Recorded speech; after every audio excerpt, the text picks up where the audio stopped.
Hey guys, it's Lisa here and welcome back to another Cook With Me video. So for this week we're going to start off simple. So for dinner tonight we're going to be baking some chicken legs in the oven.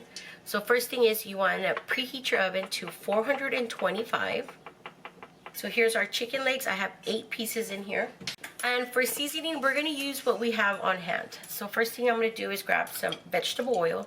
You want an oil that can take high heat. So when it comes to seasoning, you can use whatever you have on hand. You can use garlic powder, you can use onion powder, you can use paprika, smoked paprika, salt and pepper, or you can just use a seasoned salt. So those are just a few spices that you can use. For me today, what I'm going to be using is this. I bought this at Marshall's about a couple weeks ago, and I only got it because it was a good price. But we're going to go ahead and give it a try. Kind of has the smell of like shake and bake. I don't know. So let's give it a try this tonight. Give it a mix. Make sure they're fully coated. So now you want to grab a foil lined baking sheet. Even though I already put vegetable oil on the chicken, I'm going to go ahead and spray just extra on here. So now we're going to grab our chicken and we're going to place them on here. So now we're going to stick this into a preheated 425-degree oven for about 40 to 50 minutes. I let it cook for 40 minutes. This is what they look like. Now one thing I do recommend, it is a question I get asked, is how do you know when the chicken's cooked? I recommend you grabbing one of these. Not this one in particular, but just a thermometer. Chicken is going to go for 165. And insert it into the thickest part of the chicken. You don't want it next to the bone. So this is perfectly well. So for one of our sides, we're going to steam some broccoli. Here I have a little bit of water. I got it to a boil. This is my broccoli. It should look really pretty lime green. We're just going to throw in a little bit of red pepper flakes. So for my next side dish, I'm going to be making instant mash. These right here are from my local grocery store, H-E-B. These are my go-to mashed potatoes. I like to have a box on hand for days like this. And this one doesn't require boiling water, so you're just going to cook it to package directions. Alright, so here's our plate. I have my chicken off to the side. So I'm going to grab one. I want you to look at the chicken. The skin is really crispy. Some mashed potatoes. Broccoli. So here it is. This is what we're gonna have for dinner tonight. Okay guys, so for dinner tonight we're gonna be making some flautas de pollo. But first I'm gonna pickle some red onions and I'm gonna show you how. Alright, so you're gonna grab a red onion. You're going to cut off the ends, and then we're going to,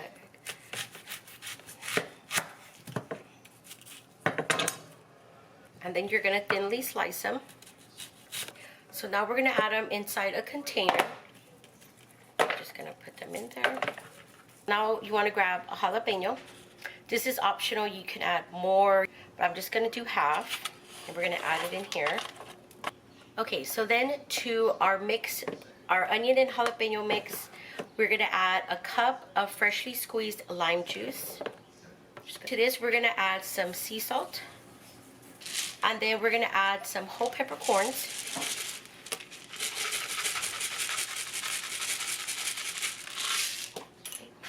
And then we're going to add some oregano. Right, we're going to give it a mix. We're going to put a lid on it. We're going to shake it up. I have these little mason jars, so I'm going to transfer that in here. So it should look something like this. So I'm going to go ahead and stick this into the fridge. Now we're going to boil our chicken for the flautas. Grab an onion. We're just going to use half.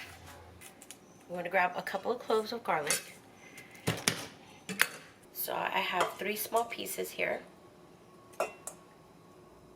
We're gonna add our onion.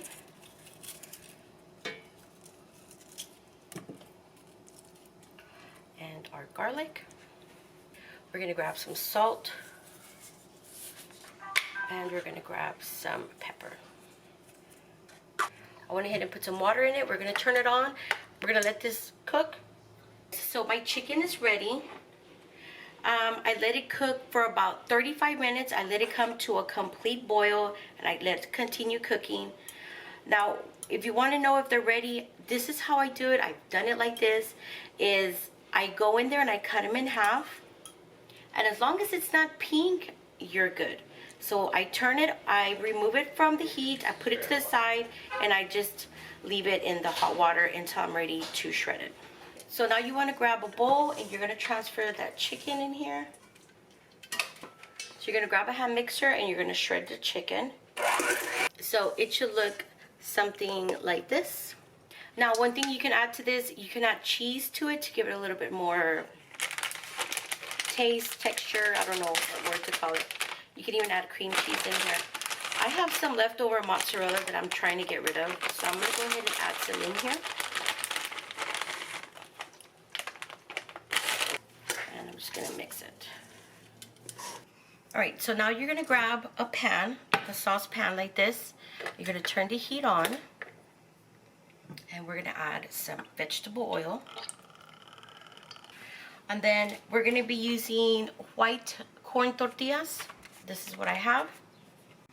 Now, you don't want to roll them dry because they will crack. You see that? We're going to grab some and put them in a napkin like this. And we're going to stick them into the microwave really quick for about 30 seconds until they get really soft. Really quick, I forgot to mention, I ended up adding some salt and pepper to it just to give it a more taste. So the way I check to see if my oil's hot, I'll throw in a little bit of pieces of chicken. And once it starts doing that, we can get ready to start rolling our tacos. I already made a batch, but I didn't show you. So here's your tortilla. You can stuff them as much as you want. I recommend not putting too much. So you roll it just like that, and you're gonna put the seam down first. There you go. I'm gonna roll them as tight as you can.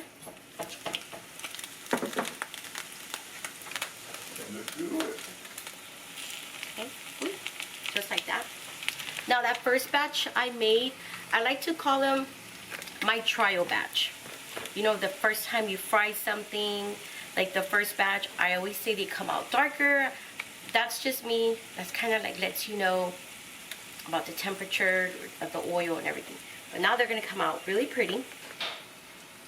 And I put them in a bowl like this with napkins, and I put them upside down, well, like this, standing up, because it lets the oil drain out at the bottom. You see the oil down there? So I'm going to keep working on this, and off to the side, I'm going to cut up all my veggies. Here are my flautas. This is how they came out. See how nice and pretty they look. Here's my plate. I'm going to show you how to plate this. I do recommend that if you're going to make a big batch to feed a crowd, I do recommend you make Spanish rice as well on the side, because it's a filler. They can get full off the rice as well. You want to grab some salsa verde. I'm going to use this one. You can put as much, you can put little, you can put a lot. This is optional. Everything here is optional. You can eat it however you want. Now we're going to grab some lettuce. You can use cabbage, but we prefer lettuce. This is actually romaine lettuce. And we're going to use some crema, some Mexican style crema. And we're going to grab some sliced avocado. We're going to grab some tomato.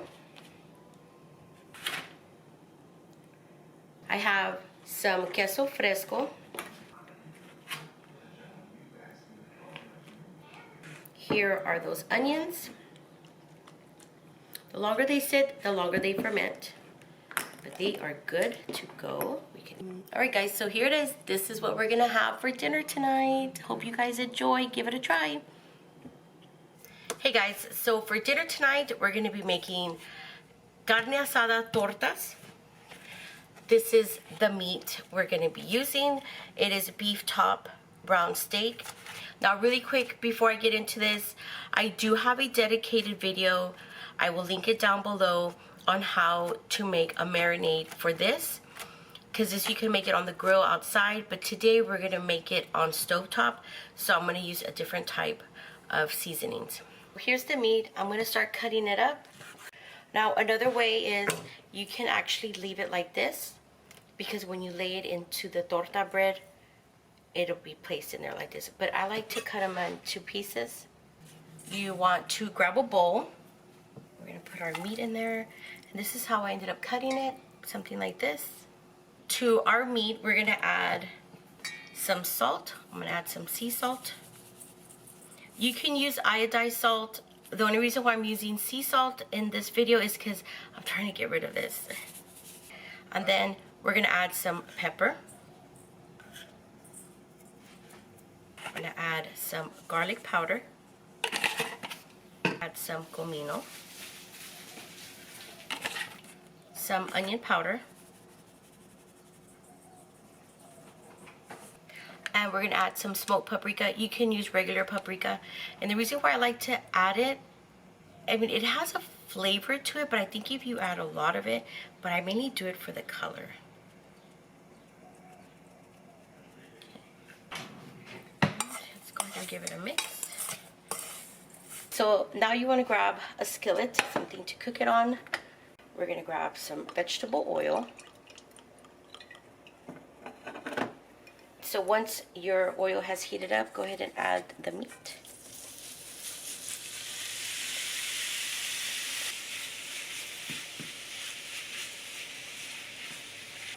Once it's cooking, you're going to see liquid starting to come out. That's okay, because now what's going to happen is it's going to start frying once the liquid starts to evaporate. So you see how the liquid evaporated and now it's starting to fry? So when you want to know if it's ready, just grab a little piece. By this time it's already, like, it's not raw anymore. Now, it's cooked, but I want it softer. I'm going to lower the temperature, and I'm going to put a lid on it, just so that the steam can just cook it a little bit more. So let's remove the lid. Give it a stir. Let's give it a try. So for me, it's perfect. I'm going to put the lid back on and I'm going to remove it from the heat. So while this is heating up, I'm going to shred some cheese back here. This cheese is called panela Mexican melting cheese. It doesn't have to be particularly this brand, but as long as you just grab some sort of Mexican melting cheese. They sell them already shredded in a bag, or you can buy it in whole like this. So this is the bread that we're going to be using today. I bought this at my local grocery store called H-E-B, and they sold them in the bakery aisle. But you want to look for something like this. So you have your comal, it's hot. We're going to add some mayonnaise to this, and you're going to put it on both sides. To do that, you're going to put them face down on your comal, just like that. So what we're doing is we're just toasting up the bread. You're going to grab some of that meat. Now another version that's really popular is they'll put the mayonnaise and then they'll toast it and then they'll remove it and then they'll put some refried beans in there. They'll just put like a little layer of it. As for a personal preference, we don't care for the beans, so we don't add it. And then we're going to grab that cheese. I'm going to put it on top. I'm going to grab the other half. So here it is. This is how it should look. Let's add a little bit more meat in here. You can never go wrong with more cheese. And now we're going to add some crema. Okay. And if you can't find this type of crema, you can use sour cream. It'll work just as fine. You're going to grab some avocado. You're going to grab a piece of lettuce. Grab some tomatoes. Here's how those pickled onions are looking. And there you have it, guys. Here is my carne asada torta. Hope you guys give it a try. It looks a little messy, but hey, it's a sandwich.